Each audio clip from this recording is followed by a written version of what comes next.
Or actually east, my bad. But Yes. Let's see. I saw Chair Hymas. Thank you, Matt Hymas. I represent District 10, Tooele County, part of Salt Lake County, and part of Utah County. Happy to be here. Thank you. Thank you. I think I saw Christina. Member Bogus. Yes, you did. Thank you. I represent Kearns, Taylorsville, West Jordan. Excited to be here on a Friday morning. Yes, thanks. And it looks like Member Booth joined us as well. Good morning. I represent District 13, which includes Nebo School District and Provo City School District. Thank you.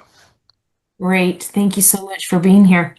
Well, we'll go straight into our USBE staff introductions and welcome those who are attending. And looks like we have Norley Green and Corey Erickson. Is Deputy Jones on this? Or is he up at PEA? He was at PEA when I left it this morning, a little while ago, a few minutes ago. So he might be traveling or still there. Okay. Sometimes he likes to introduce our good folks, but Norley, I get that pleasure this morning, it looks like. Awesome. So glad you're here. Thank you. Aloha Koko. I am Norley Green, and I am the Administrative Service Manager for the Financial Operations section. I support approximately 60 staff members, which include internal accounting, school finance, USBE travel team, purchasing and contracts, grants, school construction and safety, pupil transportation, fiscal monitors, USBE finance, and I supervise the mailroom. I am also the secretary to the Assistant Superintendent of Operations, which is Deborah Jacobson.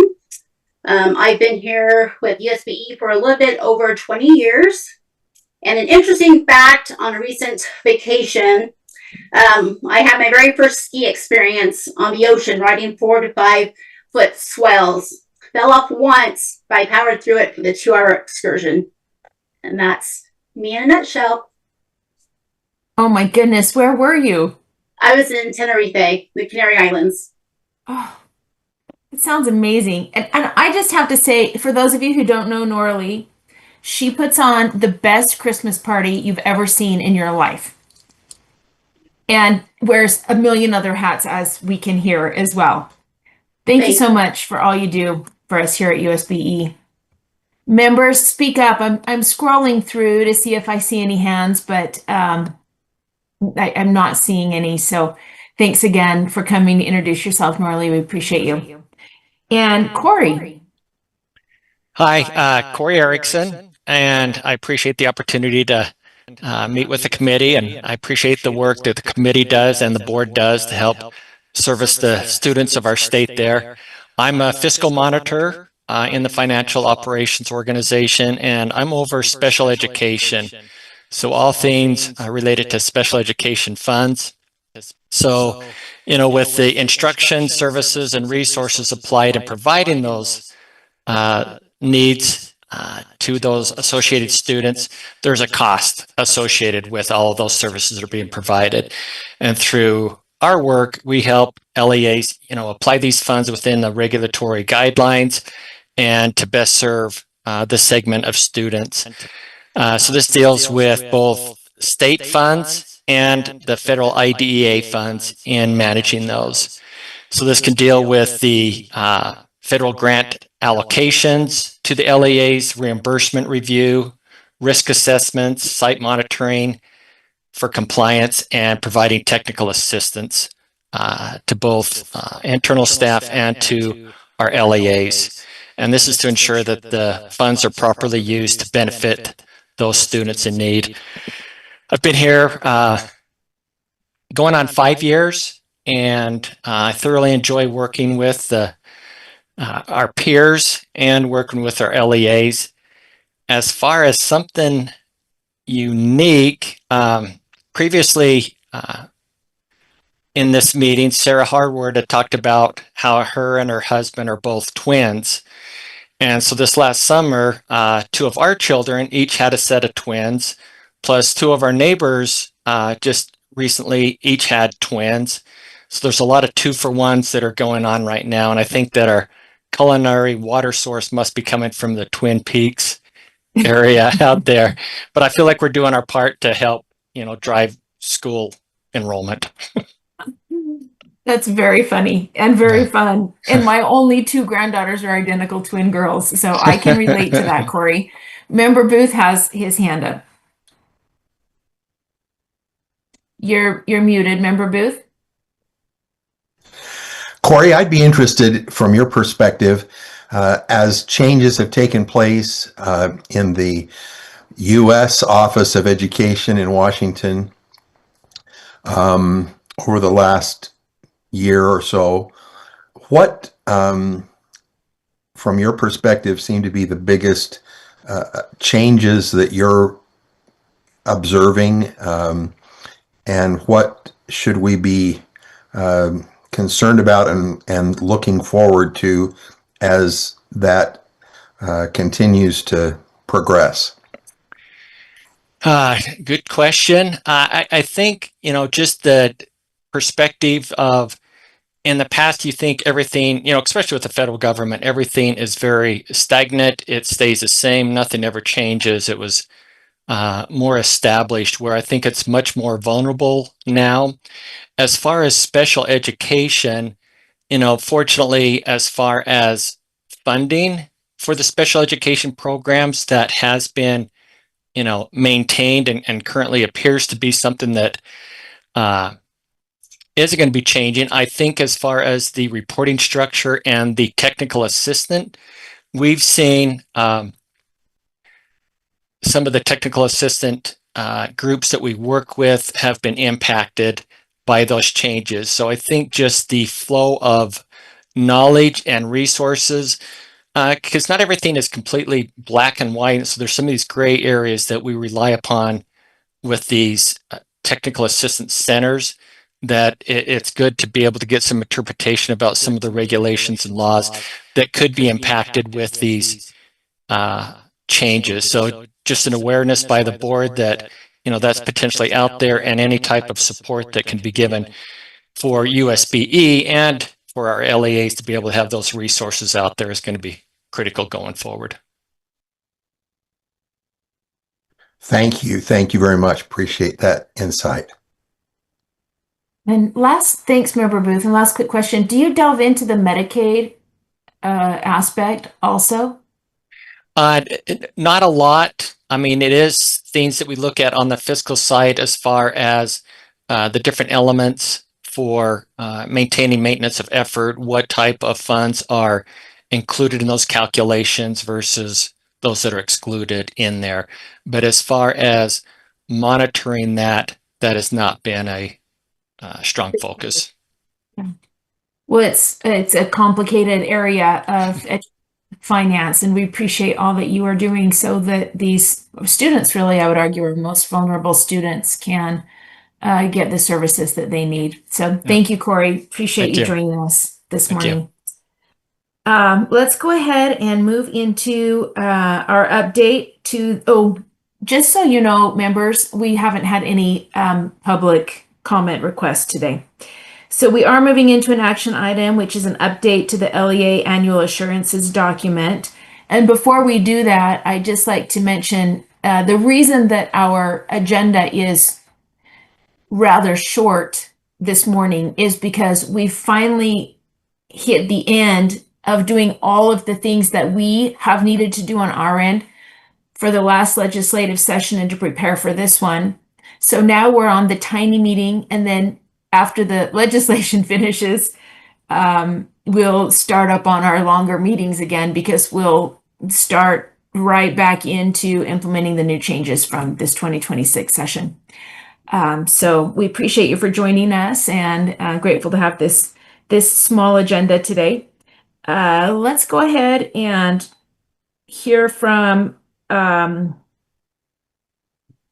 Sarah Harward. Grants Compliance Officer Sarah Harward on our update to the LEA annual assurance document. Perfect. Thank you. Thank you for having me today, Sarah Harvard, Grants Compliance Officer. Okay, so I'm here to present our annual update to the LEA Assurances document, which, just as a reminder, is a document that consists of all of our federal and state assurances that go along to our LEAs. And this document is for every LEA despite any kind of grant funding that they get. So these are our universal. And in the past, we've done a good job of really narrowing down this list to be just what we need our LEAs to certify to. And we did a big update last year. And just as far as this year, there's really no major updates. So it looks very similar to last year's. Yeah, so I will share my screen real quick with just the assurance document.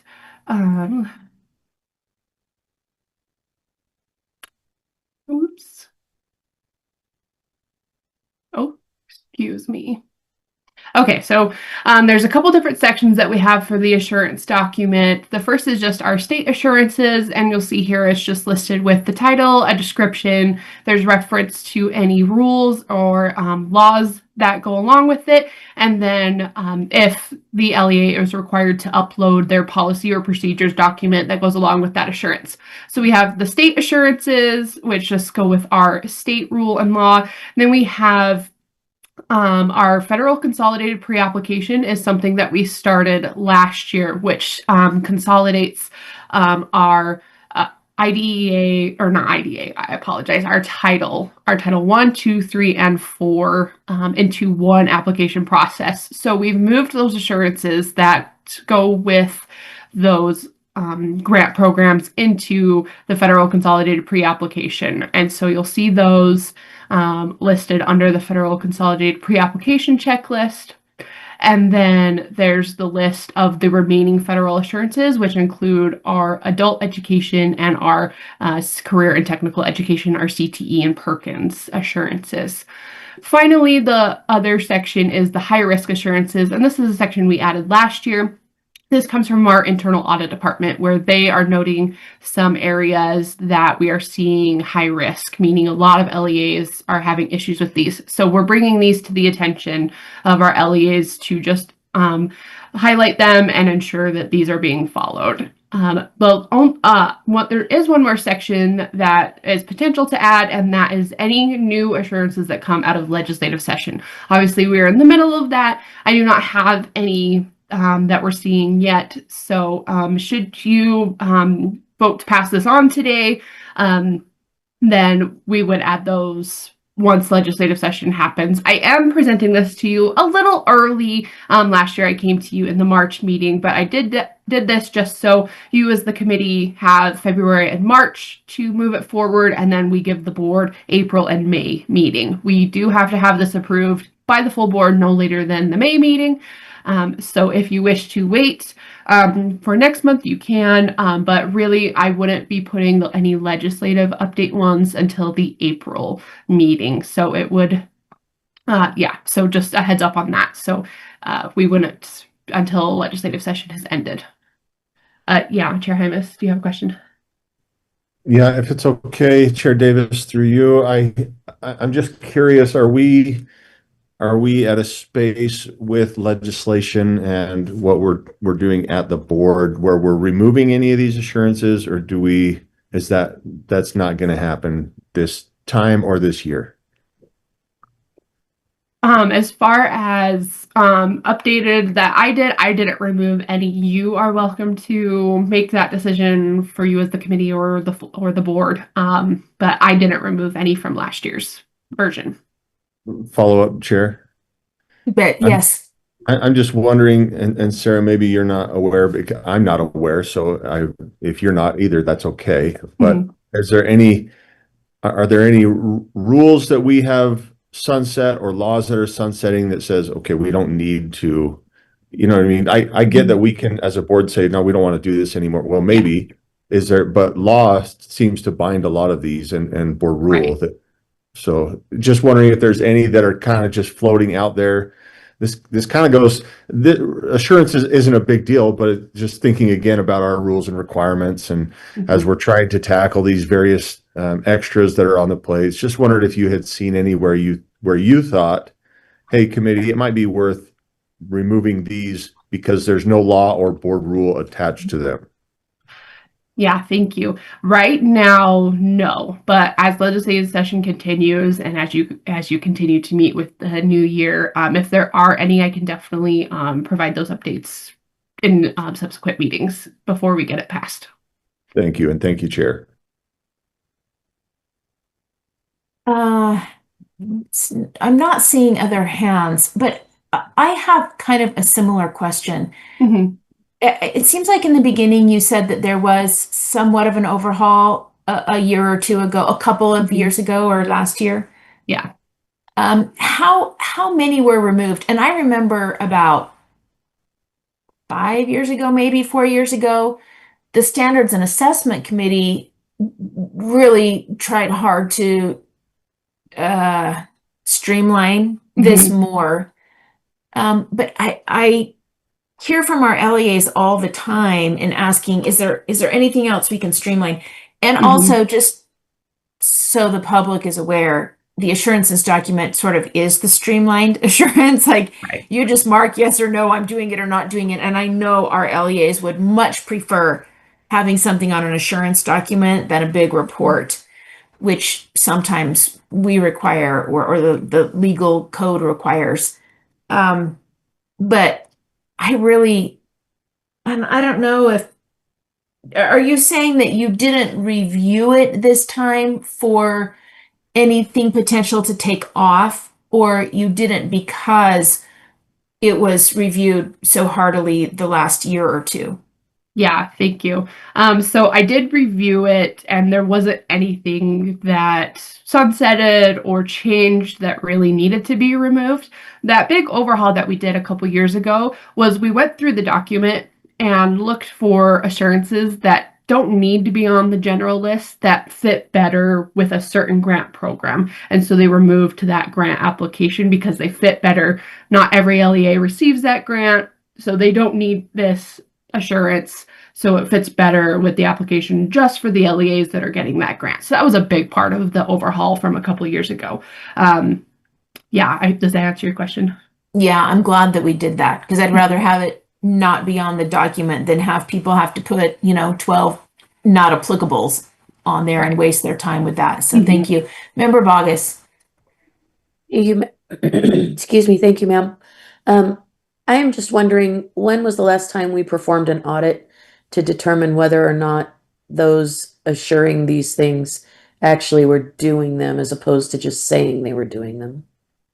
Sure, yeah, thank you. So what we do, so once the LEA uploads these, and they do that through the Utah grant system, for the ones that they have to update and upload that policy or their procedures, we, our team, myself, as well as our fiscal monitoring team, we go through and we actually go through all those links and make sure that they're active, that they actually go to a policy, and how recent has that policy been updated, because that's important, especially with Uniform Grant Guidance got updated a couple years ago.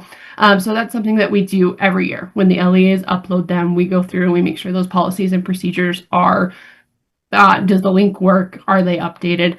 Then our and Corey might be able to speak to this as well as a fiscal monitor, but a lot of these are something that our program staff, when they monitor their grant programs, a lot of these can be monitored during that process as well as through our annual fiscal monitoring as well. Does that answer her question? May I follow up, Chair? Yes, please. So it actually doesn't. I'm thinking more of, like, for example, let's just do parent education, mental health, just at random. A free in-service virtual seminar is provided annually for parents. It begins after 6 p.m. or takes place on a Saturday. Or the LEA has opted out and provided that reason to the USBE. And so I'm discerning that if they opt out, that has to be a formal board opt out. It comes to the board for a vote, or are they just saying, hey, we don't want to do this. Here's our thing. We told the USBA or the USBE rather that we weren't going to do it. How do we audit that this is actually taking place as opposed to they're just saying it's taking place? Sure. Yeah. Thank you. I am not aware of a specific audit that we've done recently, and I've only been over the assurances for 2 years, maybe 3 now. So I'm not aware of a specific audit we've done on the assurances in that time. I can't really speak to prior to that. I apologize. If that is something the board is interested in us doing, we can definitely I don't know how the full process works on asking staff to go forward with something like that, but that's something we could definitely look into for sure. Yeah, And also, oh, sorry, go ahead. I Well, apologize, Chair. Go ahead. No, it's fine. I was just going to add to that I know we typically don't necessarily like we're going to audit the whole assurances document because we have monitors that are monitoring for the policies and the links to make sure that they're working and they're in place every year. But I do know that we audit for specific categories and then determine if the assurance document is the right place or not. And for example, we moved some of the more assurances with the school fees into a formal every 8-year audit because it was so complex and there were so many requirements that it was this what we were doing before wasn't giving us the information that we needed, and so we opted to monitor less often but more thoroughly. So I do know there's a bit of give and take in that space, Member Bogus, but you know, these are great questions. May I follow up one final time, Chair? Yes. Yeah, if I could take us down to like parental accommodations. For example, this one is, I believe it's the last one on the document.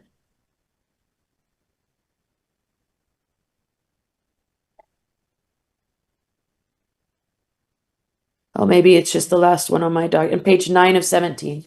Okay.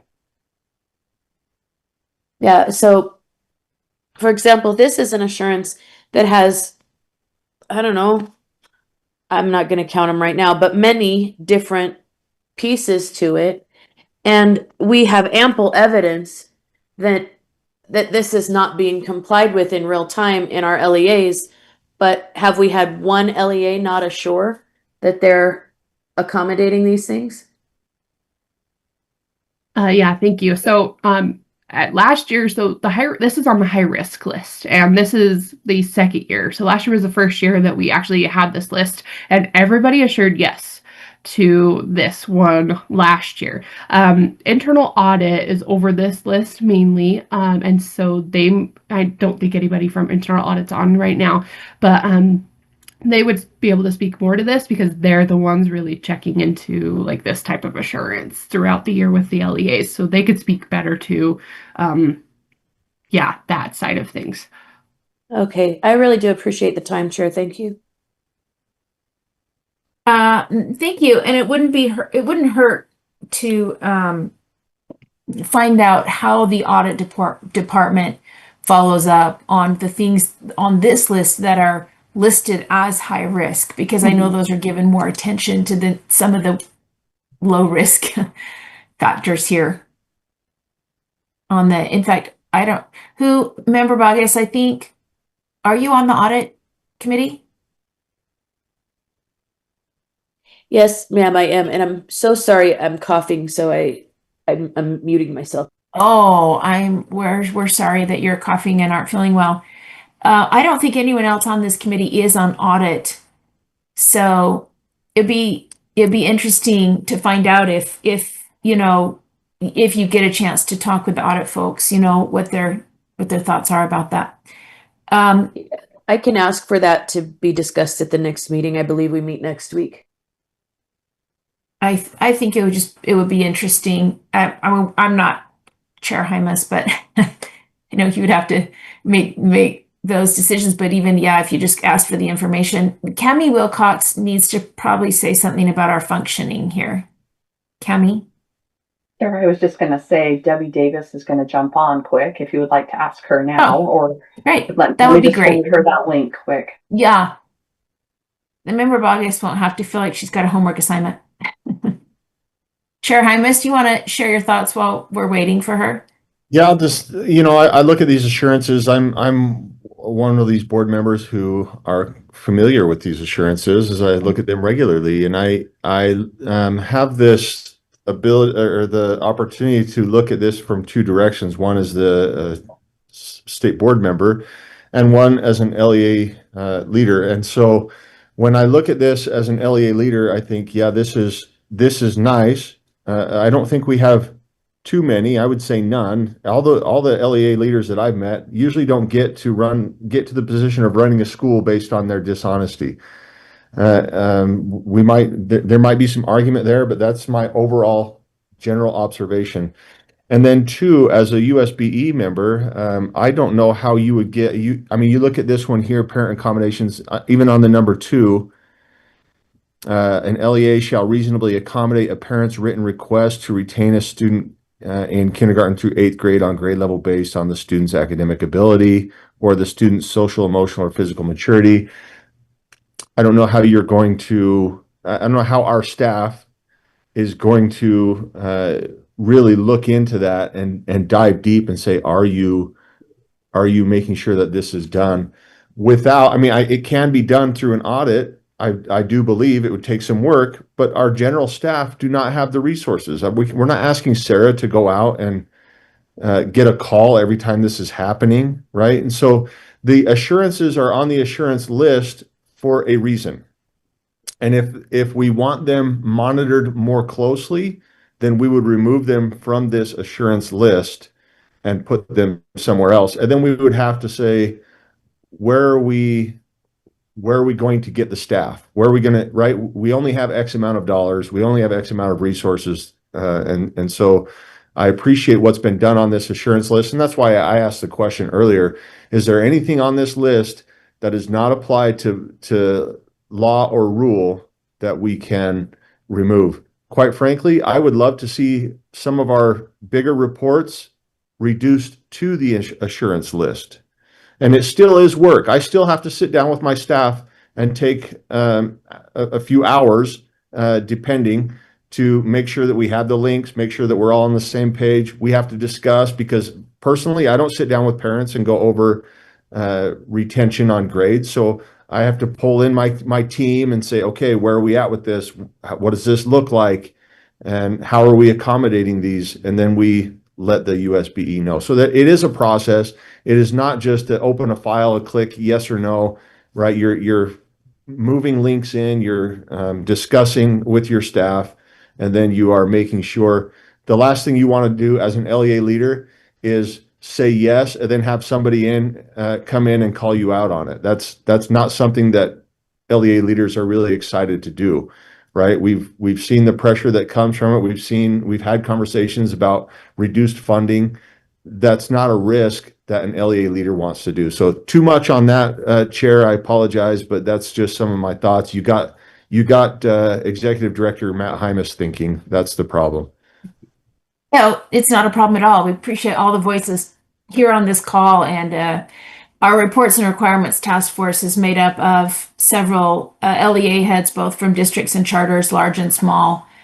And one thing that we have also talked about is that if we are in having these bigger audits and things, how many years, if we get to a point where we go so many years without any significant findings, is that a high water mark where we can then move over that particular thing to an assurance document instead of having it be a 3-page report that takes so much time from our LEA leaders?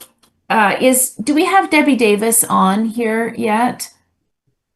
Yes, Chair, I have arrived. My apologies. Hello, Chief Audit Executive Davis. Thanks so much for coming. Member Bogus, would you like to restate your question for her? I don't know if I'll do it as justice as you will.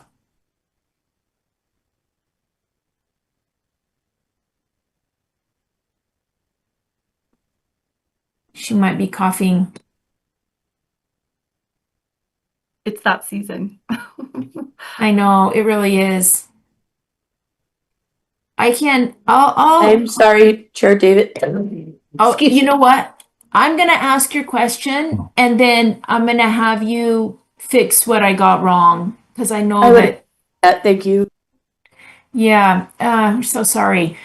So we're looking at this annual assurance document, and remember, Bogus's question was like, if you have some issues on here that are high risk, our specialist Harward had said that the audit department takes a look at those. Can you help us know what that looks like? Sure, absolutely. So, for the record, Chief Audit Executive Debbie Davis, if I need to say that, for the board. So, as we identify, well, the method we use to identify risk, there are several things that we look at. One of those is the public education hotline. We, of course, assign hotlines to a primary category.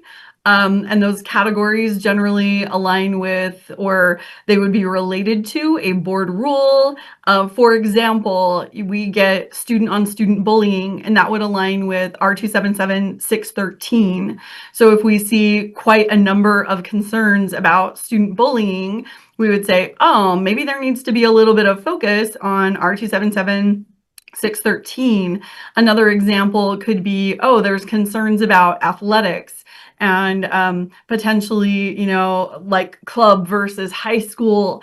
And a related rule could be R277-107. So so the hotline is one area where we look at. Of course, we're monitoring internal audits, external audits. So we could pull risks from there. We maintain a technical assistance database. So if we're getting questions, whether that's internally at the State Board of Education or externally, we have individuals from LEAs. Sometimes parents would contact us with questions that could identify risks as well. So we do have quite a pool that we draw from as we're assessing risks. And we try and just take, hey, what are the highest items that maybe it would be good just for a little bit of focus. And again, the assurance checklist is a self-reporting back. So those are the items that we would identify and say, hey, board, you might want to consider including these items on your assurance checklist. But of course, that's at your discretion. But that's a bit of our process. Did that answer the question?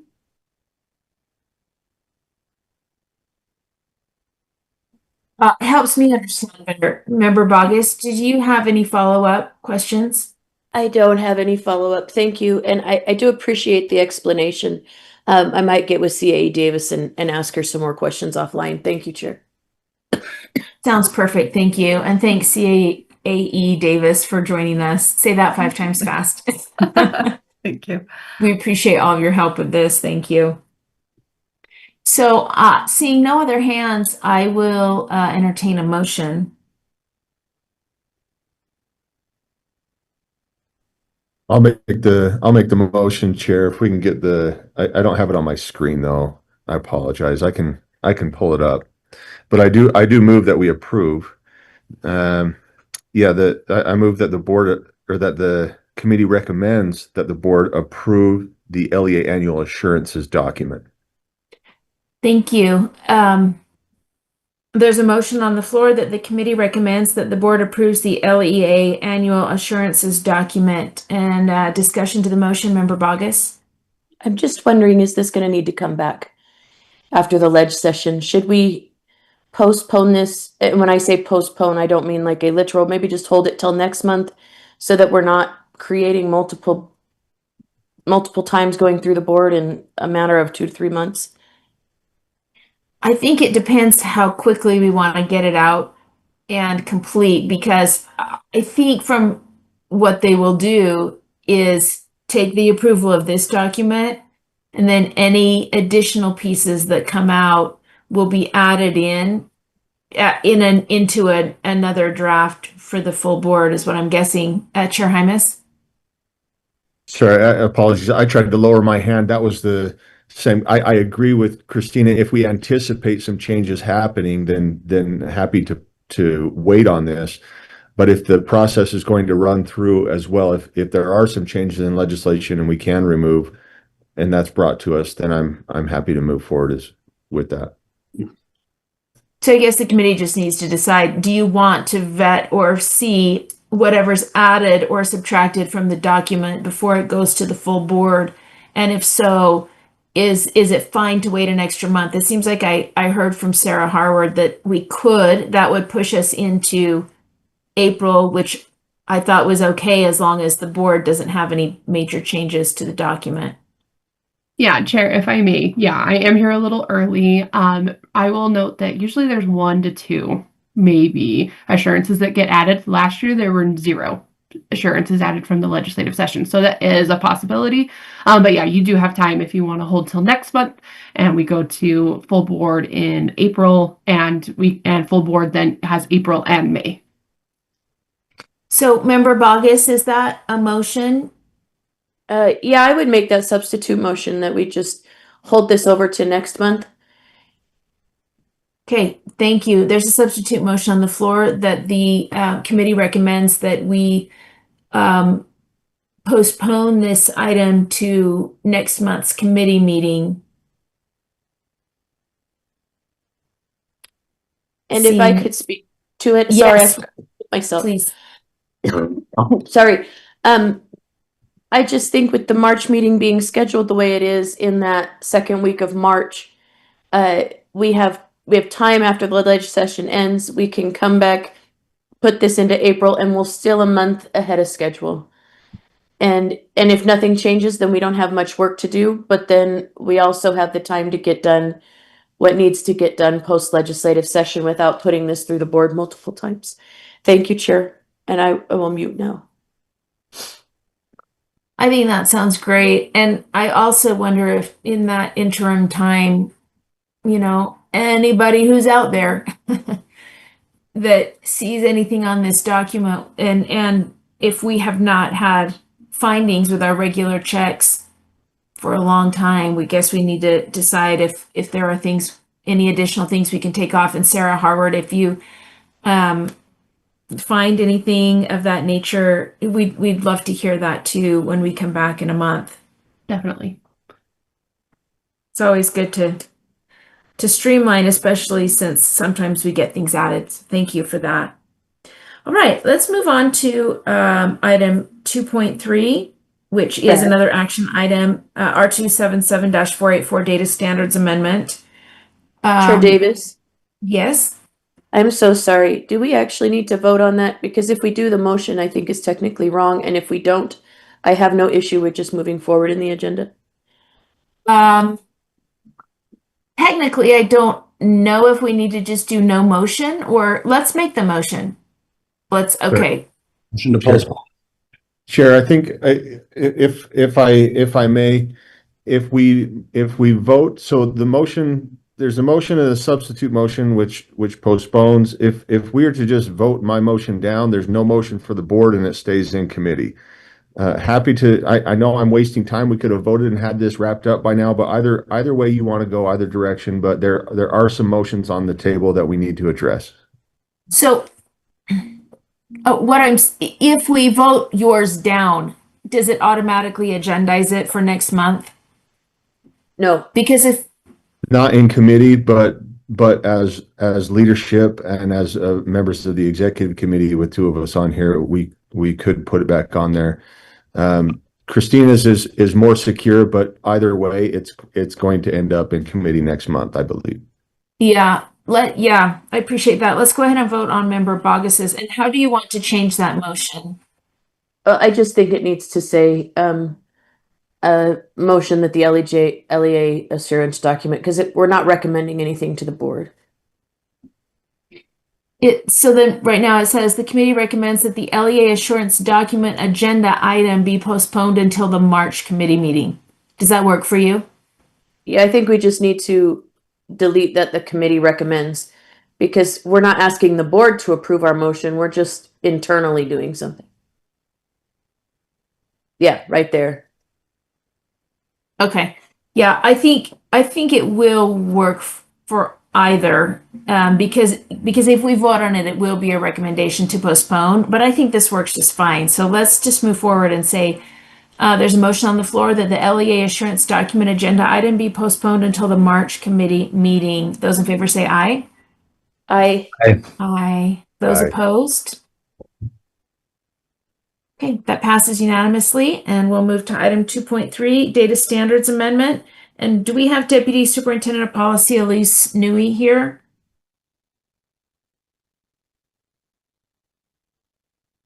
Chair. Is I Dr. think Newey available? I Yes? think we're on the loans, the charter school loans. Did we skip? Oh. Yeah, my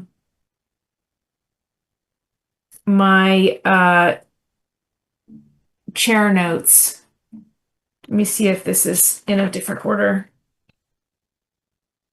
Yeah, I don't have the charter school loans on mine. So let's go ahead and who do we have as our expert in residence on this? I believe we have Laura Wilson. Is Laura here with us? Oh, I do see Laura.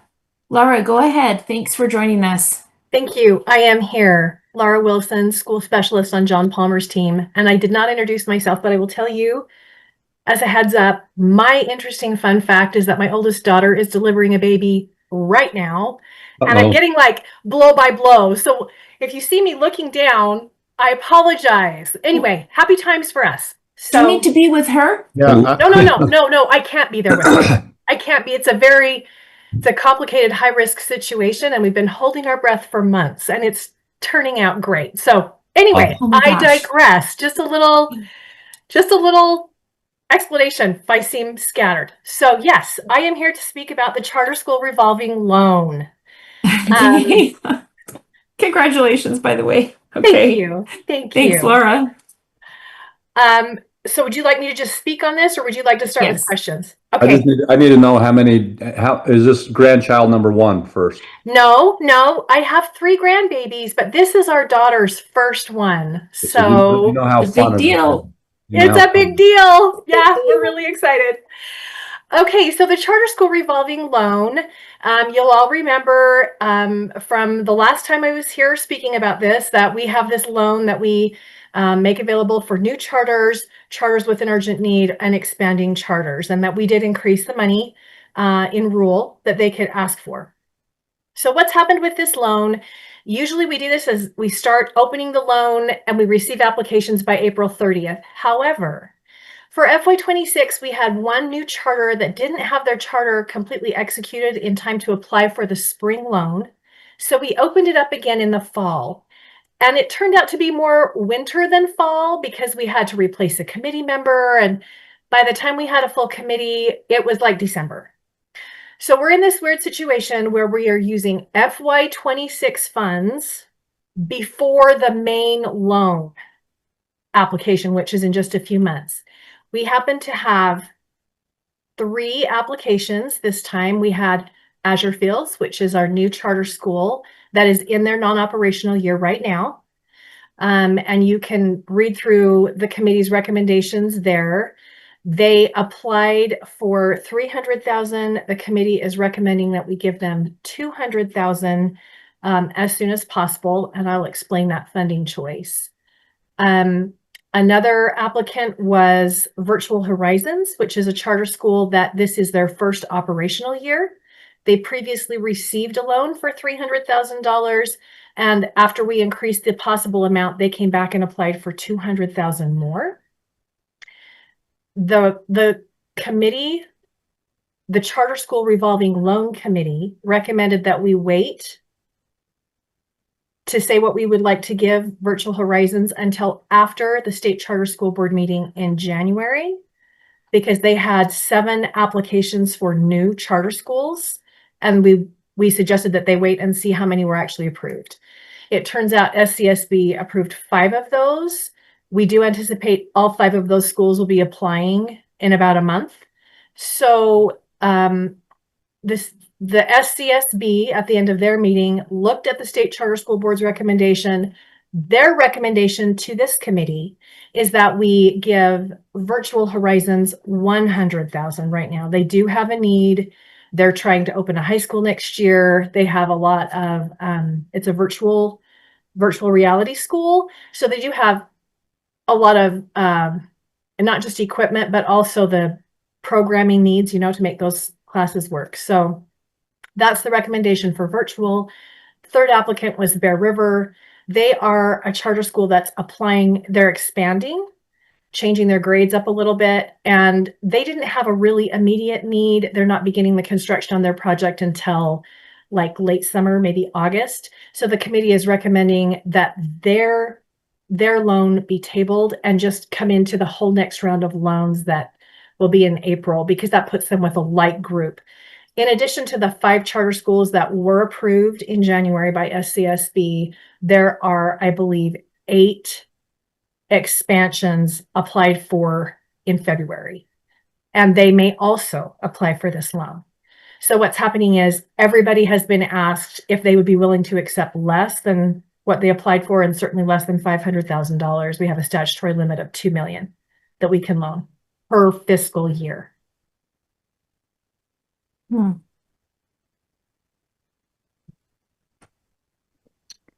Yeah, that's not a lot when you're considering that you can have up to a $500,000 loan, but before we expanded it to the $500,000, we weren't getting people to apply.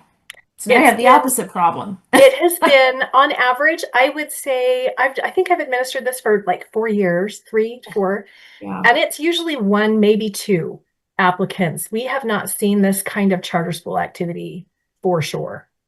Yeah, which does tell you, I think we did the right thing by expanding that amount up to 500,000, but now we just don't have a lot in the total pot. Chair Hymas, do you have a question? Yeah, I just wondered, as we're discussing these different loans, has there been any of these schools that have, and as this is competitive, are there any of these schools that have struggled to make payments? Are we at risk, or should we save it to somebody who's more reliable? And I'm not trying to get into the banker's business, but it's hard when you're trying to make these decisions. You're taking recommendations from the SCSB, which I truly appreciate. And I just want to make sure that the money goes to the best possible place. So are there any concerns that staff or even the SCSB, I didn't follow, I apologize, that we should be aware of? So if I just to back up a little bit, the original loan applications are reviewed, and the original committee that looks at them is an independent committee that's made up of some very qualified finance people who are not part of SCSB or USBE. And they're pretty amazing at asking tough questions, looking at debt covenants, all those kinds of things. And their loan default rate is very low. So their recommendation is sent to SCSB, they review it, and then they send their recommendation as well to this body. They will tell you in their assessment if they feel like they're high risk. Any new charter, they do consider high risk. These are relatively small amounts of money. I will say, even at $500,000, I mean, when you talk about the amount of money that we deal with at USB, it's a relatively small amount. But the loans are at such a fantastic interest rate. The rate is the higher of 2% or half of the AAA bond rating on the day of the recommendation. So we're talking about really cheap money. Since I've started this, we have had 1 school that closed that had received the money. They paid the funds back. I have not been involved with any that defaulted. So, and as far as priority, in rule and statute, first priority is new charters, then charters with an urgent need, and then expansions. That's the order of priority. Thank you, Chair. Okay. I'm happy to make a motion if there's no other additional questions. Sounds good. Oh, I'm sorry, Chair, could I make one more comment? And I am not at all sure that this is the appropriate place to say this. So if this needs to go to a different channel, tell me so, and I will do that. I know that there is currently in the session legislation to replace this program, HB 142, and have it transferred to the charter school Finance Authority, which is, I'm not speaking for or against that. I would like to point out though, sorry, that as I listened to this being discussed in committee, several committee members asked if these funds are currently used, if this is a currently active program. And the speaker said, no, it's my understanding these funds are no longer used. And several people said, I just want to clarify that we need to know if this program is currently used, if these funds are currently being used. And I just, as a point of clarification, no matter who administers this going forward, I think it's very important to realize that the charter schools do rely on this for their non-operational year. They have a startup grant and this loan. That's their total funding. So just a point of interest as far as the session goes. I hope that clarification can be made, that the schools do need this money and it is currently used. Well, we have the right guy on our committee who's up there often talking with PEA leaders and those who are making the financial decisions. So thanks for making us aware of that sort of misperception that is floating around there. And I'm certain that our folks will, if they hear that as well, will be able to help clarify that also. Chair Hymas, I'm speaking for you. You're good. I'm volunteering your clarification. Thank you. And thanks so much, Laura, for spending your time with us. We know it's precious right now with your daughter. Seeing no hands, we have a motion on the floor. Chair Hymas, is this the one that you made right here that's highlighted on the screen? I haven't made it yet, but I am willing to make it, but hasn't been stated yet. But I will make the motion on the screen and let you state it. How's that? Thank you. Perfect. So I move that the committee recommends that the board approve charter school revolving loans in the amount of $200,000 for Azure Fields and $100,000 for Virtual Horizons. I thought there was a third. Maybe I missed. It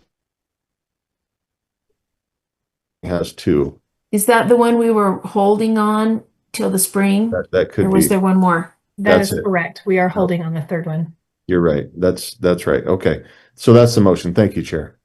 Okay, great. Thank you. We have a motion on the floor that the committee recommends that the board approve charter school revolving loans in the amounts of $200,000 for Azure Fields and $100,000 for Virtual Horizons. Those in favor say aye.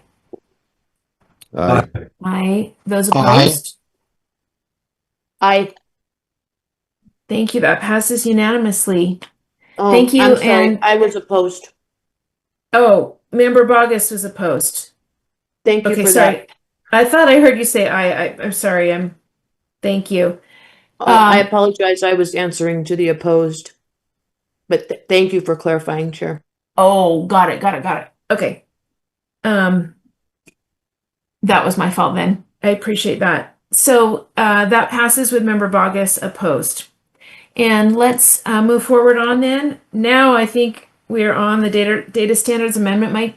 My sheet looks like a little bit different from what you're seeing, but I think that's where we're at now. And do we have Deputy Superintendent Newey here? And Laura, we'll wish you the best of luck and know you'll be hopping off to take care of your daughter.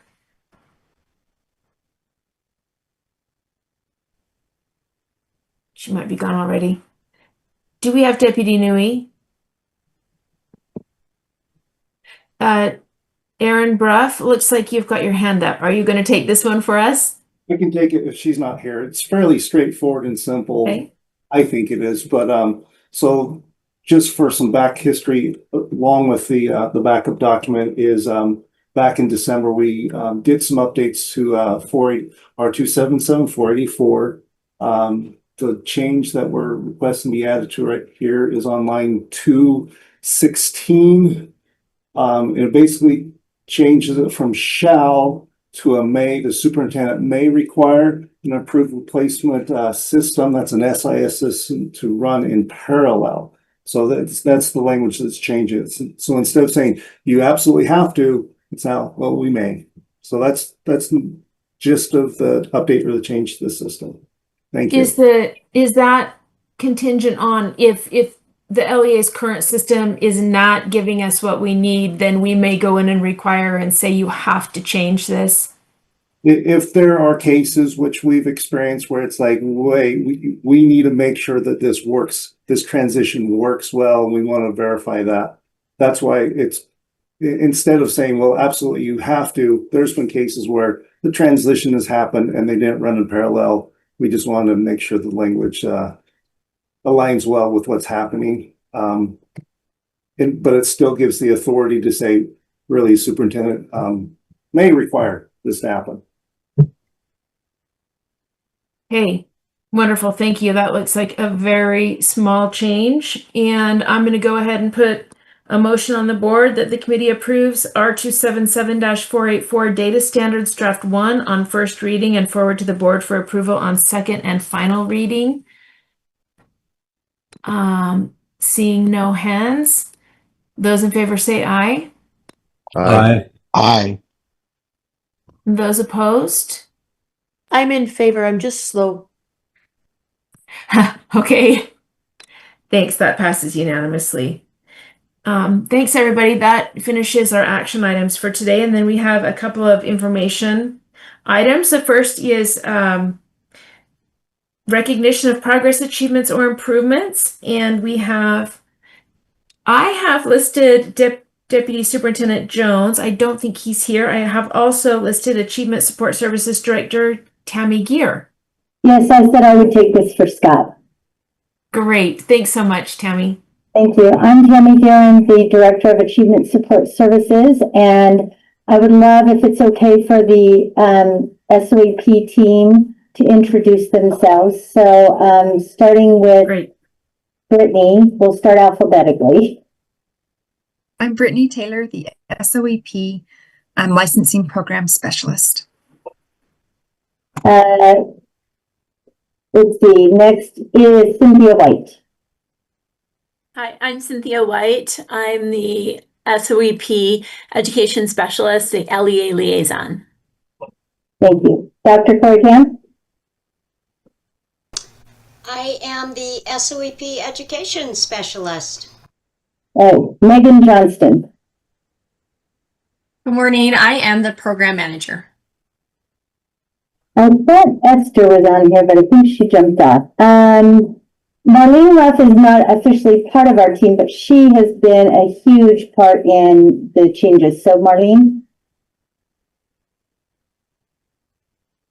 You're muted.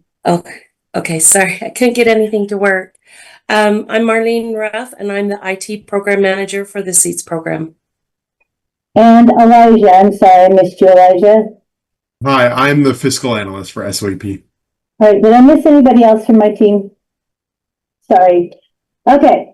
I am so excited to be here today. I thought about this for a long time, and I wanted, we tend to get a lot of questions and comments about the SOEP, and I just really wanted to toot my team's horn.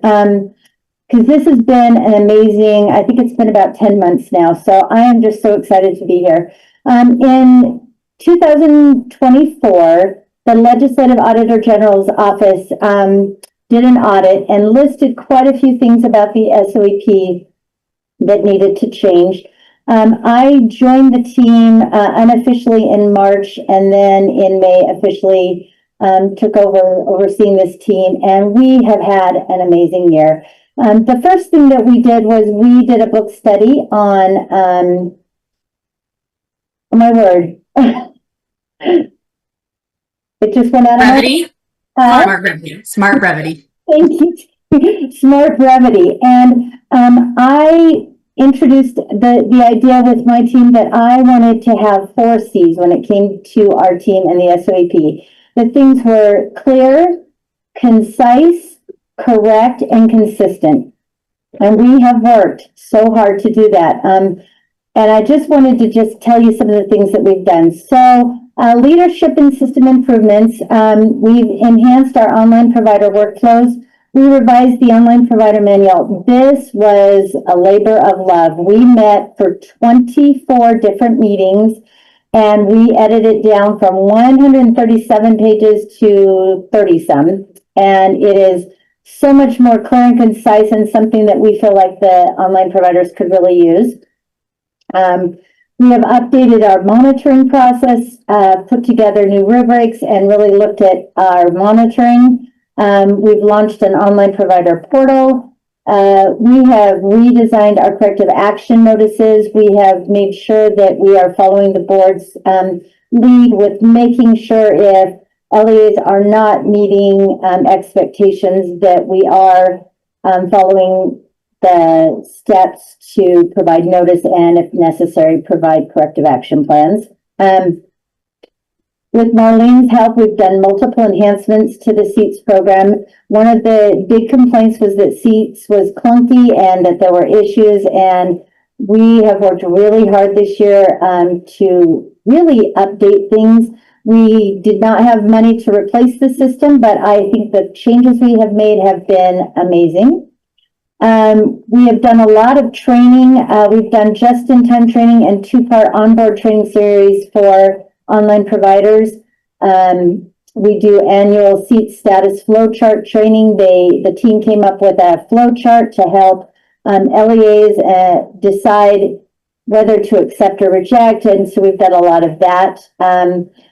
Put together, we've been editing like crazy different guidance documents, and we have onboarded another new online provider.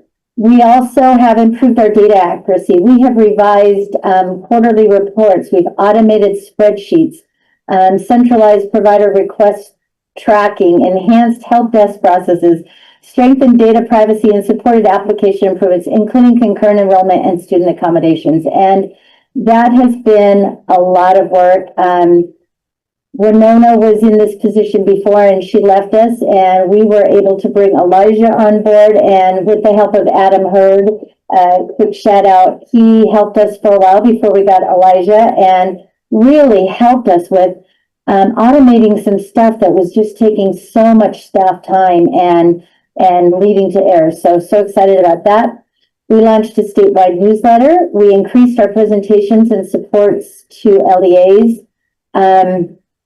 Contributed to multiple initiatives, rule revisions, funding, reporting, training, provider application processes. And we have reached out to so many LEAs this year. And besides the training for the online providers, one of the things about the SOEP is it is so, we wanted LEAs to understand how this could fit in with their regular in-person classes, and that it is a way to have these kids have an option for classes that maybe because they're a small LEA or they don't have enough people interested in taking them, that there's these options for them and that it would work with them.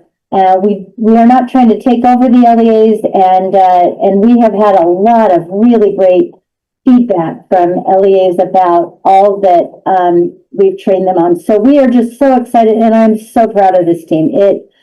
They are just an amazing team, and we've come a long way, baby. So thank you for having us. I don't know if you can tell I love the team. It's a lot to celebrate for sure. Thank you. And I'll tell you, Director Gear, I love the book Smart Brevity. Changed the way I write. Yes. Everything. So thank you so much. And thanks to your whole team for all that you're doing. We have, how many students do we have total in our SOAP program right now? Oh, we just had that number yesterday. What was that number, Megan? We were just talking about yesterday. I've just about got it pulled up. Let me see here. So sorry to put you on the spot. Last year, we ended at 18,510, and then Elijah messaged me today. So this year we're at about 15,000 up to this point. Wow, that's amazing. Thank you so much. It's a lot of kids that you're helping. Appreciate that. Okay, well, thanks for joining us today. And again, for all that you do for our students. And let's go ahead and move on to our information item program monthly report on USIMS. Do we have Director Brinkley here?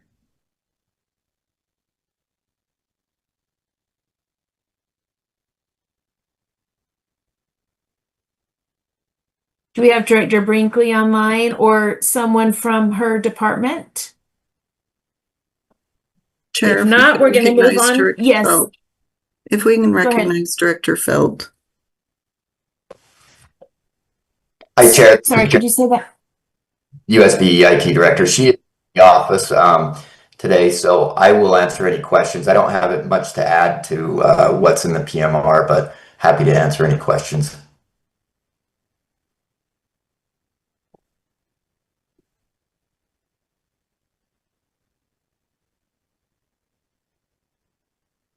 I'm looking to see if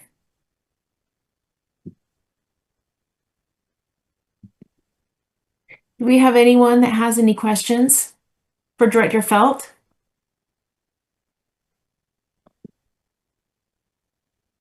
I just kind of want to reiterate what I had said last time about our USIMS project, and that is it's a living and breathing project. And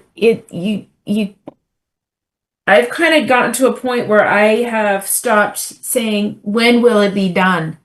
Because as soon as you think you're going to start getting close to when something is done, someone needs something different. One of our department changes something, or a new program comes up, or legislation changes and there's a different requirement. And so it's constantly going to be, a work in progress. And we appreciate everything that all of you are doing. No, I appreciate that. And just a reminder for some of those that don't know, we are subsuming 28 different systems that go all the way back to the 90s. So there's a lot of intricacies and complexities with doing that. And then integrating with, 8 SIS vendors, as well as vendors for the finance side of things as well. So it's not an easy task, but the teams are doing great and moving as fast as they can. So. Yeah, thanks for helping us to remember that breadth also. And it's a lot. So Yeah. we appreciate you and your team. Thank you. Thank Well, you. if you don't have anything to add, do you have anything else that you wanted to share, Director Felt? No, I think we're good. If there are any questions, I'm happy to answer them though offline or if they come up in this meeting. Okay, great, super, thank you. And do we happen to have Rebecca Nielsen with us today? I am here. Oh, hi, Rebecca. Would you be willing to give us our little report on Utah Grants Management, please? I would love to. Thank you for the time. Let me share my screen. Oh, Cameron, you okay if I take over? Okay. Can you see my screen now? Oh no, I have to click the share button. Yeah, all right, we can should be able to see me now. Perfect, perfect. Thank you for the opportunity to present today. Utah Grants is another one of those systems that just never is quite done. But I would also draw your attention to that this is technology. Technology is never done. It is continually evolving and moving and growing, and it's not a one and done checkbox. So Utah Grants falls definitely within that category as well. I would like to hit primarily on my very first slide today with concerns. We have had some recent concerns with our vendor, REI Systems, and so I wanted to primarily spend some time talking about that. And then we can talk a little bit more about development after that. So here is my, sorry, my mouse is very sensitive. We've grouped our concerns into about 6 different categories with the vendor. We have escalated this. Scott Jones, Deborah Jacobson are both involved and aware of this. We have also escalated this to leadership with our vendor. They are very responsive of our concerns and agree that the concerns are valid and are working very hard to mitigate these concerns. So just quickly going over what our concerns are is we've had a huge volume of production issues or tier 3 tickets that need the vendor's help for us to resolve. So these are issues that my team is not specifically able to fix or address ourselves. We need to escalate that up to developers with REI. There's just a large number of those tickets that have been happening recently.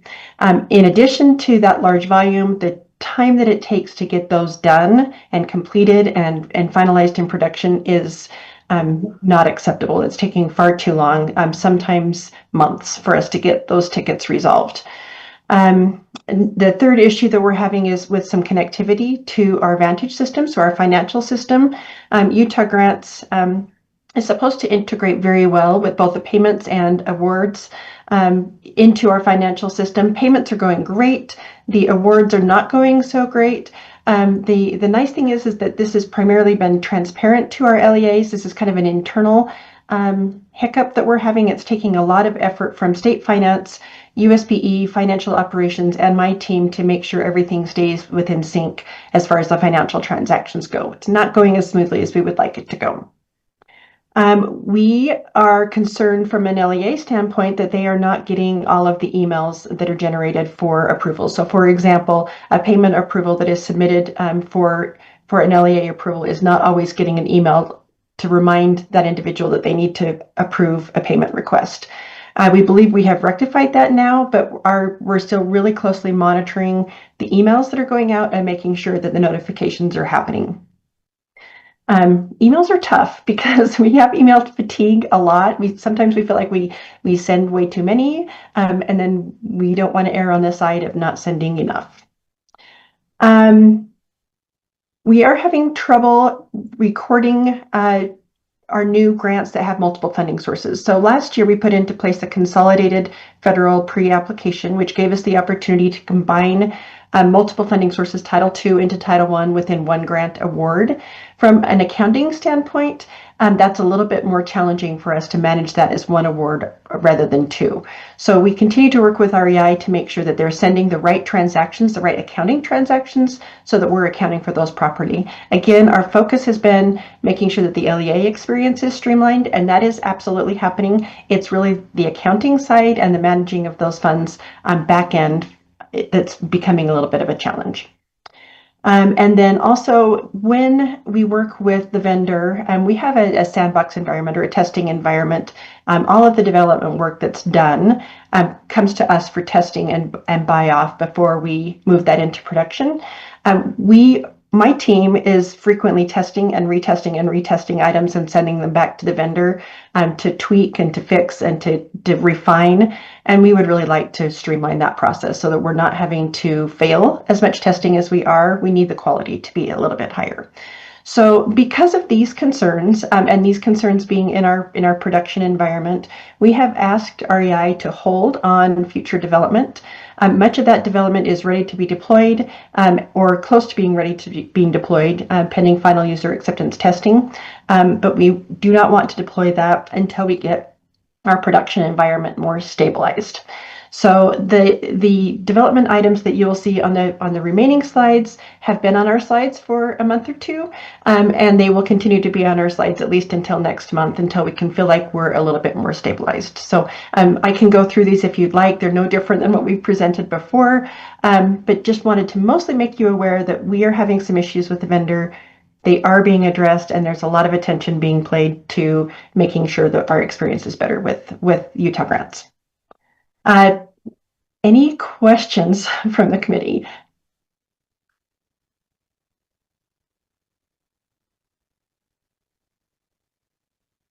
I have a question, but I'm checking really quickly for hands first to put our committee members first. I don't see any right here, but can you help us, Director Nielsen, to understand, are these concerns new? I mean, we've been using the same vendor. How long have we been using the same vendor? We are about 7 years. We've been using this vendor. We have a great relationship with REI, and they have been very responsive to our needs. The relationship kind of ebbs and flows. I think they are a great partner with us, and they're very anxious to make sure that we're happy, and they want to make sure that things are working properly and well. Unfortunately, most of the time we're able to handle that through just our regular, working with the vendor, the back and forth weekly meetings. It just feels that as of recently, they haven't been as responsive as we would like them to be. So escalating that to their leadership has really become necessary, and we hate to have to do that because we'd like just to make sure that we continue doing our work. and there's always going to be problems. There's always issues. There's tier 3 support. There's a good relationship that we have to make sure that the system is staying afloat and working well for us, and continued development, that we're adding more, we're doing better. Just feels like we're a little bit stalled in a few items right now. Do you, how often do we put an RFP out for this? We do not. In my experience, we have not put out an RFP for a new grants management system since Just the initial. Since we have selected REI. So it sounds like the user experience is going well on the LEA end. It's the administrative experience that we need them to step up a bit. Yeah, I would agree. So if it doesn't step up enough, then what happens? Do we at some point put out another RFP? Or, if I have a feeling they'll step up and be just fine, but if they didn't, hypothetically, then what would happen? And then I have a question by Member Booth. Yeah, our current contract, we have our initial contract was 5 years with 2 one-year renewals. I believe we are in our first 1-year renewal, and then we can very easily select a second 1-year renewal without having to put this up for RFP. I have to work closely with my purchasing team because we are a highly customized product, and I think that we've avoided having to put this open for bid because of that. That said, at any point we could put the system up for an RFP. We are currently licensed through the end of September. Great, thank you. So that's okay, end of September 2026. Correct. Thank you, Member Booth. So I wonder if we could just get an update on projected timeline. So we know we're kind of in a challenging period right now. What we're working to resolve those challenges. What is the next 6 months? I mean, when are we going to arrive where we've been wanting to arrive for a while? Yeah, and I kind of skipped over those slides, if I may, really quickly. Thank you. Our release 2.1 was originally scheduled for fall of 2025. I expect that much of the items that we have been working on from a development standpoint will be the end of February. I think we're really getting close to delivering those items. I don't think it's a big delay. I think we wanted it done in fall, but I think that we're really close to February. Okay. Any other questions?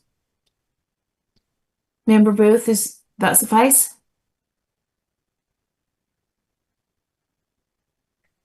I just want to point out again that, and I know I've said this before in this meeting, I just want to reiterate it, that I really do appreciate Director Nelson or Grants Manager Rebecca Nelson, because as our reports and requirements task force has worked throughout the years, they've made suggestions to say, hey, this thing is a pain. Can you fix it? This thing is a hassle. Can you streamline it? Can you make it so we only have to do this once instead of 5 times, or what, all the things that have been, and Director Nelson, you've always been really responsive to us and tried to streamline some of those things to make the experience better for our users. So thank you for doing that. We really appreciate you. And do you have anything else? If not, we're going to adjourn this meeting.